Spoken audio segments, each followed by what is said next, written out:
Sir Janasena అని తీసుకోవాలి. ఎందుకంటే జనసేన సైనిక్స్ గాని, కార్యకర్తలు గాని ఎవ్వరైనా ఈ మధ్య చాలా వివాదాల్లో చిక్కుకుంటున్నారు. ముఖ్యంగా మనం 'జానీ మాస్టర్‌ని' చూసాం.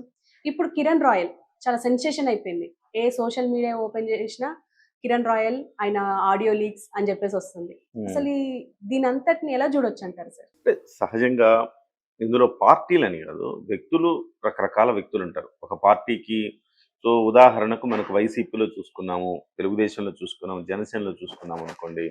ఇలాంటి వ్యక్తులు ఎక్కడ ఎక్కువ మంది ఉంటారంటే వైసీపీలో ఉంటారు. సహజంగా మనకు తెలిసిన పరిణామం. హ్మ్. అప్పుడు అంబటి రాంబాబు, తర్వాత గంట, అరగంట తర్వాత ఆయన ఎవరు 'దువ్వాడ'. దువ్వాడ శ్రీనివాసు, అవంతి శ్రీనివాసు, రైట్. వీళ్ళతో పాటుగా బూతులు మాట్లాడే వాళ్ళ నాయకులు వీళ్ళందరూ ఎక్కువ. అందుకే హ్మ్. వైసీపీకి ఒక రకంగా చెప్పాలంటే వైసీపీకి ఒక బ్యాడ్ కండక్ట్ వచ్చింది. క్యారెక్టర్ ఉంటది. ప్రతి పార్టీకి ఒక క్యారెక్టర్ ఉంటది. ఆ పార్టీకి వైసీపీ పార్టీ అనంగానే ఒక బ్యాడ్ క్యారెక్టర్ గుర్తొస్తుంటది. హ్మ్. వాళ్ళ అధినేత ఏమో 43,000 కోట్ల రూపాయల అవినీతి ఆరోపణలున్నాయి హ్మ్. వాళ్ళ అధినేత మీద. అలాగే ఆయన జైలుకెళ్ళొచ్చాడు. ఏ1, ఏ2లు ఇక్కడ ఏ1, ఏ2లే ఇక్కడ ప్రధానంగా ఈ రాష్ట్రాల్లో గూడా ఉన్నారు. విజయసాయి మొన్నటి వరకు. అవును. ఆయనతో పాటు విజయసాయి నంబర్ 2గా ఉన్నాడుగా. ఎంత అవును. కాదన్నా. సో, జైల్లోనూ వాళ్ళు ఏ1, ఏ2లు, రాజకీయాల్లోను ఏ1, ఏ2. వాళ్ళ కిందున్న వాళ్ళు గూడా అలాగే మాట. సో, ఒక పార్టీకి ఒక క్యారెక్టర్ ఉంటది. ఆ క్యారెక్టర్. హ్మ్. మనం తెలుగుదేశం పార్టీ చూసుకున్నామనుకోండి. తెలుగుదేశం పార్టీలో కొంచెం క్రమశిక్షణ కలిగిన పార్టీగా మనం చూడొచ్చు హ్మ్. తెలుగుదేశం పార్టీ. కానీ క్రమశిక్షణ కలిగిన పార్టీగా చూడొచ్చే గానీ, తెలుగుదేశం పార్టీలో కూడా అవినీతి ఆరోపణలు లేని వాళ్ళు ఉన్నారా అంటే ఉన్నారు. అందులో కూడా ఉన్నారు. అది కూడా ఒక ట్రెడిషనల్ పార్టీ. ఓకే. జనసేన పార్టీకొచ్చేటప్పటికే అటు అవినీతి ఆరోపణలు లేవు, ఇలాంటి ఘటనలు, లైంగిక ఆరోపణలు ఇలాంటివి కూడా లేవు. ఒక స్వచ్ఛమైన పార్టీగా జనసేన పార్టీ ఉంది. హ్మ్. కాబట్టి 1, 2 ఆరోపణలొచ్చినా చాలా పెద్దగా అవునా! జనసేన పార్టీలో కూడా ఇలా జరిగిందా? అని అనిపిస్తుంది. హ్మ్. ఇప్పుడు జానీ మాస్టర్ మీద ఆరోపణొచ్చింది.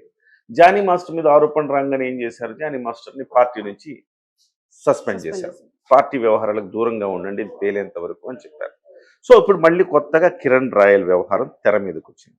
ఖచ్చితంగా జనసేన పార్టీ లాంటి ఒక సచ్చీలతతో క్యారెక్టర్ ఉన్న పార్టీకి ఇది డెఫినెట్‌గా ఇబ్బందికరమే. హ్మ్. ఇబ్బంది లేదని మనం చెప్పకూడదు. ఇబ్బందికరమే. కాకపోతే ఇది వ్యక్తిగతమైన అంశంగా కూడా చూడాలి గదా మనం. ఓకే. ఇప్పుడు వ్యక్తిగతమైన అంశం. కిరణ్ రాయల మీద ఆరోపణలొస్తున్నాయి. లక్ష్మి అనే ఒక మహిళ తనతో వాళ్ళిద్దరికి మధ్య ఒక ఇల్లీగల్ కాంటాక్ట్ ఉన్నట్టుగా ఆ సంభాషణలో ఎస్టాబ్లిష్ అయింది. అవును. 1,20,00,000 ఇచ్చాను అని ఆమె చెబుతోంది. హ్మ్. సో, ఈ రకమైన సంభాషణ ఆమె నా మరణానికి కారణం కిరణ్ రాయల్ అని చెప్పి ఆత్మహత్యా ప్రయత్నం చేసింది. హ్మ్. హాస్పిటల్ నుంచి మళ్ళొక వీడియో రిలీజ్ చేసింది. ఇవన్నీ చూస్తే మనకేమనిపిస్తదంటే, ఒక కోణంలో చూస్తే కిరణ్ రాయల్ అయ్యో! కిరణ్ రాయల్ రూ. 1,20,00,000 నమ్మించి, ఆ అమ్మాయితో సంబంధం పెట్టుకొని, రూ. 1,20,00,000 అమ్మాయి దగ్గర నుంచి తీసుకొని, ఇప్పుడు ఆ అమ్మాయిని వదిలేసి, మరొక అమ్మాయి వెంట పడుతూ, ఈ డబ్బులు గూడా ఇవ్వకుండా ఇలా ఇబ్బంది పెట్టాడు అనేది ఓవరాల్‌గా ఆ అమ్మాయి వెర్షన్. యెస్. అవును. ఇటువైపు కిరణ్ రాయల్ గూడా మళ్ళీ ప్రెస్ మీట్ పెట్టాడు. హ్మ్. కిరణ్ రాయల్ వెర్షన్ ఏంటి? ఆ అమ్మాయి సాధారణమైన అమ్మాయి గాదు. హ్మ్. ఆ అమ్మాయి మీద జైపూర్‌లో ఆరోపణ, విశాఖపట్నంలో, బెంగుళూరులో కేసులున్నాయి. ఓకే. జైపూర్ పోలీసులు ఆల్రెడీ తిరుగుతున్నారు. చీటింగ్ కేసెస్ ఉన్నాయి. అలాగే ఈ బెట్టింగ్ యాప్స్ మీద గూడా కేసెస్ ఉన్నాయి ఆ అమ్మాయి మీద. ఆ అమ్మాయి సామాన్యురాలు కాదు. సో, ఆ అమ్మాయి నాకు 1,20,00,000 ఇచ్చిందనటానికి దానికేమన్నా సాక్ష్యం. ఆధారాలున్నాయా? హ్మ్. లేవు.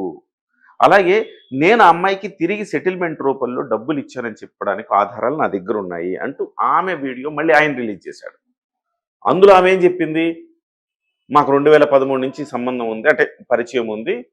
సో, ఆర్థిక లావాదేవీలు మా మధ్య ఉన్నాయి. ఆర్థిక లావాదేవీలన్నిటిని కూడా ఇక్కడ మేము పరిష్కరించుకున్నాము. హ్మ్.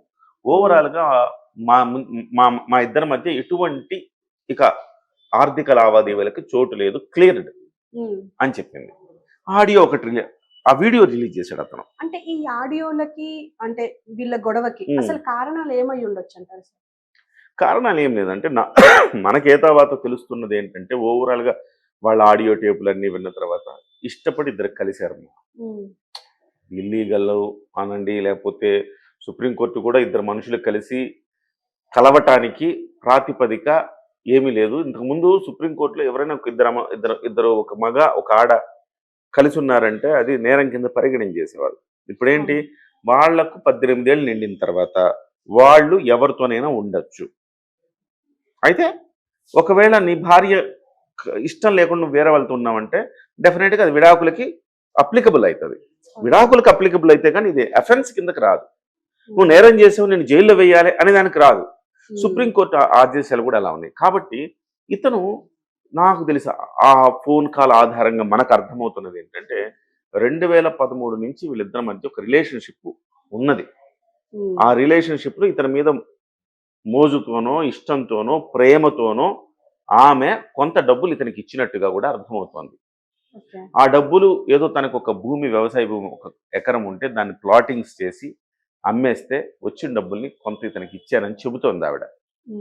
సో ఆవిడ చెప్పిన దాని ప్రకారం ఇద్దరి మధ్య ఒక రిలేషన్ ఉంది, ఆర్థిక లావాదేవీలు ఉన్నాయి. ఈ ఎక్కడ బెడిసి కొట్టినాయి అంటే అతను ఇంకొక రిలేషన్లోకి వెళ్ళినట్టు కనబడుతోంది. మానస అనే అమ్మాయితో రిలేషన్లోకి వెళ్ళినట్టు కనబడుతోంది.